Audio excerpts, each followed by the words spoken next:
Shout out to my people. Shout out to my people. Sending love, positivity, and good vibes to my people, man. I hope you guys are doing good today. I'm doing great. Today's topic I wanted to speak on briefly is we have to stop flexing. We have to stop thinking it's cool to put a target on our back. Now, don't get me wrong. I love nice things, and I have nice things. But a lot of the times, like for example, I got a watch, and the best part of getting this watch that I wanted, it was a Cartier watch. The best part about getting this watch is paying it off. You know, basically having a goal. That was my goal. You know, at the time I had to pay a certain amount of dollars. I didn't have that money, and I felt like it wasn't right in order just to cash out on this watch. So I would, you know, throw a couple hundred here, throw a couple hundred there, until it was time for me to get the watch. And that time of paying the watch off and going up there, like, I felt like that was the most thrilling, the most exciting time when I had the watch, or was trying to get the watch. Once I have the watch, it's almost like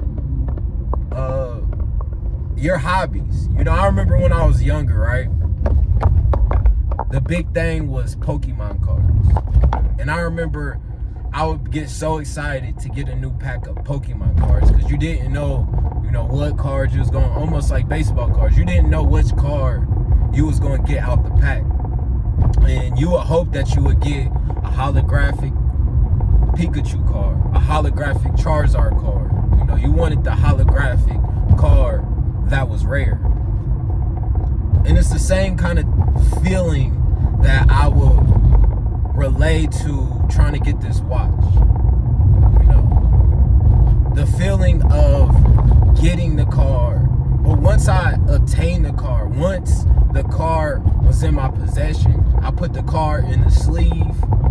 You know, I had a book of Pokemon cards. I don't know if, you know, you guys are the same, but I had a whole stack of books of Pokemon cards, of baseball cards, and, you know, I was so excited when it came to getting these Pokemon cards that by the time I got it and it was in my possession, like I said, it wasn't, you know, I would forget that I even had it. It wasn't important to me. What was important to me was the goal of obtaining the card, the goal of obtaining the watch. I feel like this is the same things when it comes to buying a new car, buying them new clothes, buying that Louis and Gucci, you know, buying all this high-end, whether it's alcohol, buying, you know, $200 bottles of alcohol, whatever the case may be. Our culture is known for splurging, for flexing. You gotta have, look, you can hear outside, you gotta have that beat in your trunk. You gotta have the Rams with the candy paint sitting on 24s. That's where we come from. That's our culture. So it's so easy to get consumed in just that. Worrying about what everybody thinks. Making sure you got the latest. It's a fine, like, I'm happy that I grew up in the suburbs, because that's one thing that was completely different, you know. I remember I would come back to the hood and tell my people, they'd be like, "Are you dating white girls?" And like, how can you get a white girl? And I always used to tell them, y'all, it's way more easier than you think. You just gotta be yourself. White girls like a guy that can make them laugh. If you can make a white girl laugh, it's a wrap. She's going to enjoy you. You know, if you can be down to earth, relatable, she going to vibe with you. She don't care about what shoes you got on. She don't care about how many followers, for the most part. Now, in today's time, when I was growing up, it was a little bit different. In today's time, white girls didn't care about clout and how much money you had for the most part. Now, I'm not going to say, there's exceptions to everything. But I remember I was getting white girls in sandals and flip-flops.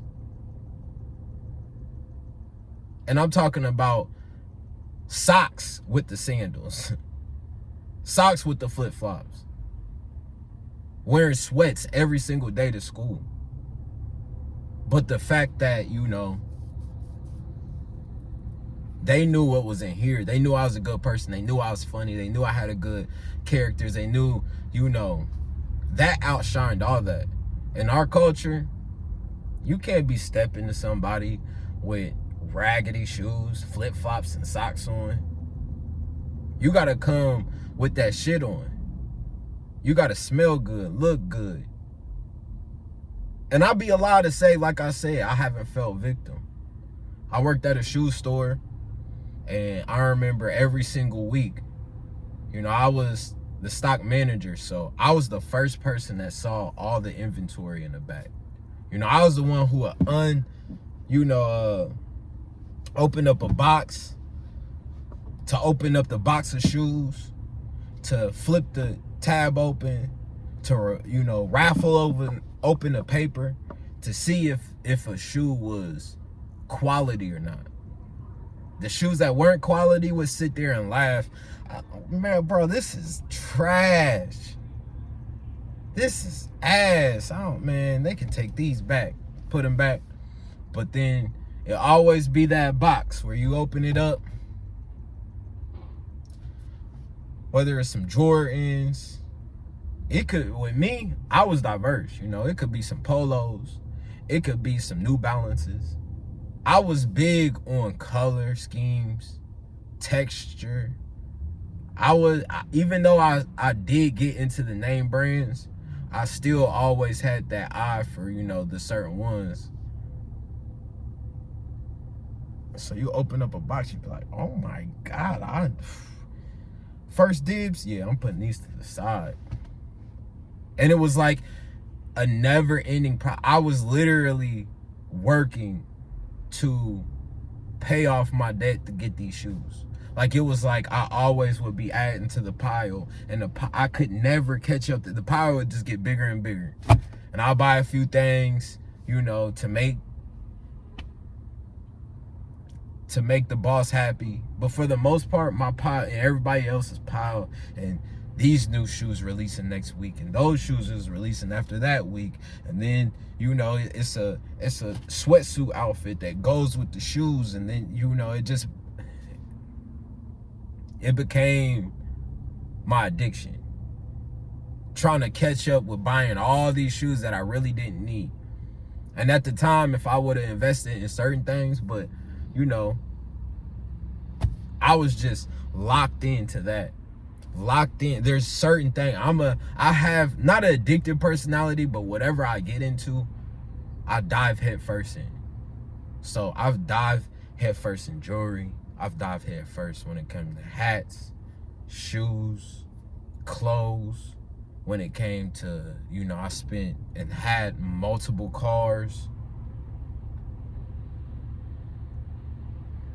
I've invested in dogs. There's so many things that, once I get into it. But now that I'm 33, I find myself, and I've been really managing what my focus is on, what I invest my money in. And I completely pat myself on the back because I've stopped investing in material things for the most part. Now, like I said, there's sometimes, I got to get some earrings because the earring, it'd be that time to, certain things, it'd be like, okay, I really do need to buy this. But the excessive having 3, 4, 5, 6, 7 pair of a certain item starts to become, excessive. You got all the J's, all the color codes, every single J.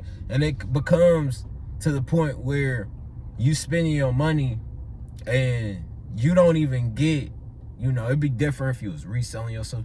A lot of the times with these sneakerheads, they ain't reselling these shoes just sit. There's not enough events to go to wear all the apparel that they have. And it's the mindset behind it. I'm buying back into the simplistic lifestyle. Buying a small home. Now it's to the point where I'm either going to be wearing white t-shirts, black t-shirts. I'm still going to have, the t-shirts that are sentimental to me. But for the most part, how much time we spent out of our lives trying to match up an outfit. I gotta shoot all the way to the mall to get a fit.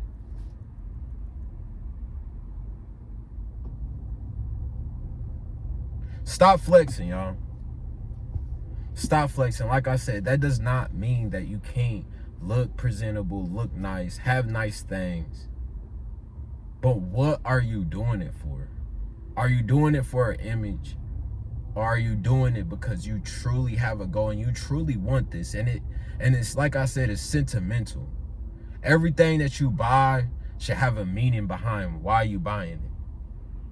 And you shouldn't just be buying liabilities. Everything that I'm buying now is an asset. I'm putting this money into this because I know in the future it's going to come back tenfold. Stocks, bonds, Roth IRAs, business accounts.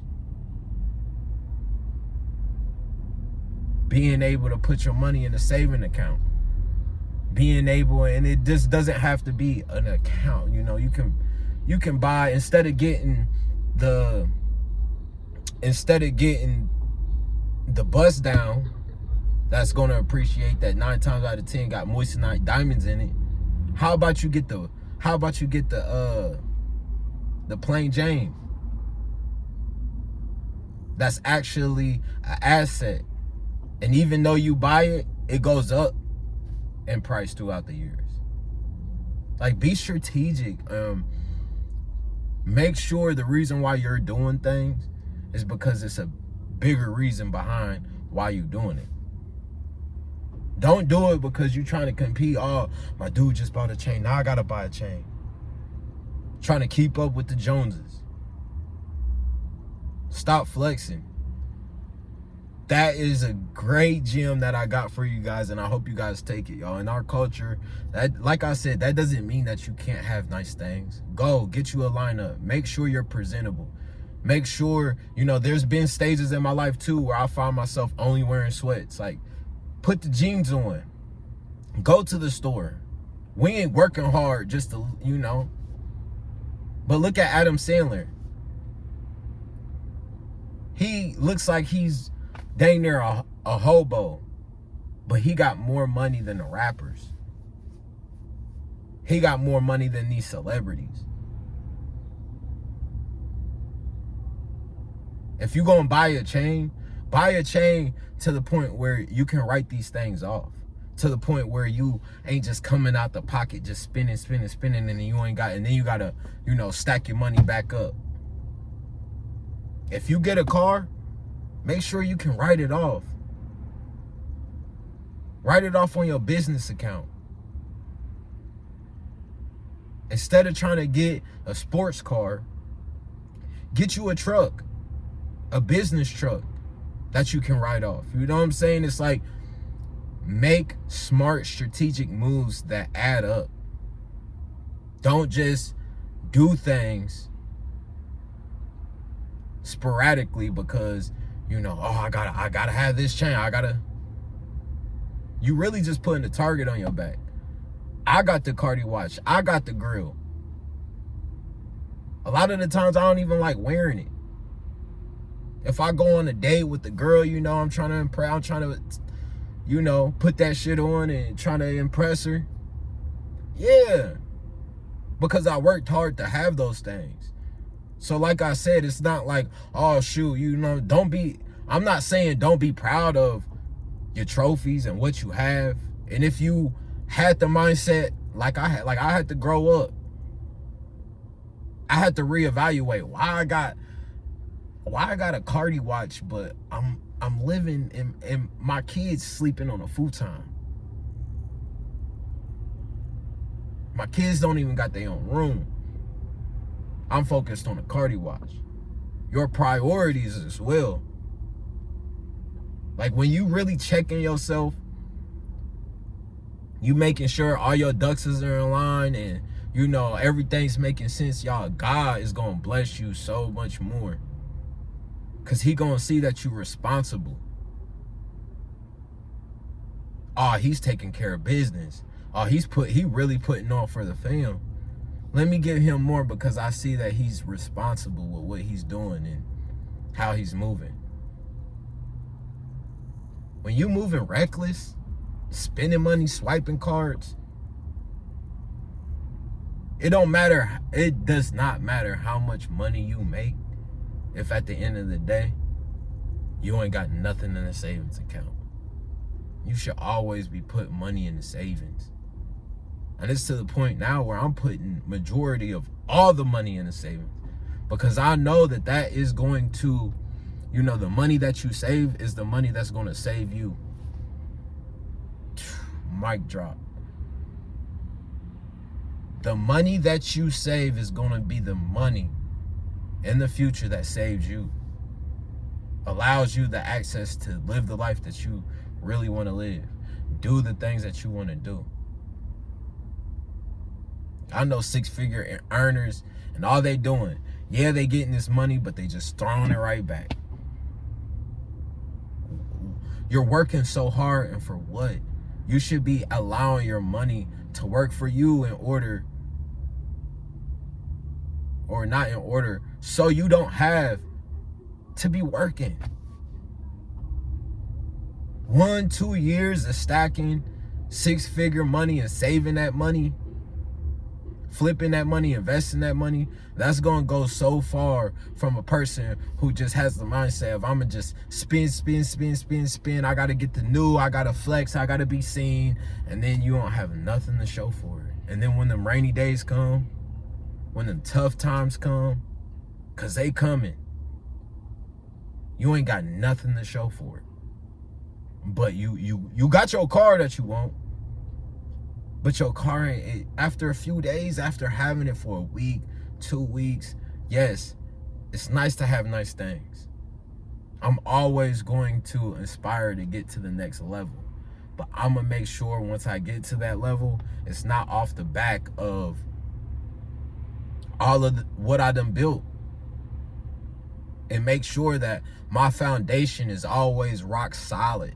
You shouldn't be taking from the foundation in order to pay this bill or, you know, rent this car or put a down payment on it. Your foundation should always be getting stronger. So, it's getting dark. I've been ranting, but this message, y'all, stop flexing. In our culture, all we do is flex, care about, you know, it's in the mute. And I can't even blame you guys. It's in the music. It's everywhere we see, everywhere we look and turn. Everybody trying to flex. People rather have cash, have the rack gates, put it up their ear, and, you know. I'm to the point now where I want all my money in an account where nobody knows and I only have the access to get to this account. Would you rather have $100,000 in cash, or would you rather have $100,000 with good credit in a bank account? Before, cash me out. What? I'm flexed. Now, people looking at you, people asking you for money, people trying to steal from you. You go through situations, you end up, you coming up short. That's because you got cash and people can see and how you moving, and now people is, you got your money in an account. Can't nobody do anything to you. You can have $1 million in an account. can't access it. They're not you. They can't get into the account, can't write a check. Even if they did, you know, you can prove that they stole it. It's more secure. It's safe. So I love you guys. It's positivity, good vibes, y'all. If y'all flexing, if y'all feel like a need to flex, just stop. Everything should be, you know, like I said, still get nice things, still be presentable, but every move that you make should be strategic. You shouldn't just be spending money. And if you ask yourself, why am I really spending this money? And if it's not because it's going to set me up for the future, it's going to actually help me in the future, then you don't need to do it. All your decisions from here on out, I'm not putting my money in no more liabilities. Everything that I put my money in is going to be an asset. Or at least, you know, like I said, you can buy the chain, put it in your name, write it off, and it's not going to be nearly as much. You actually won out of the deal. So I love y'all. I'll see y'all on the next one. Peace. We out.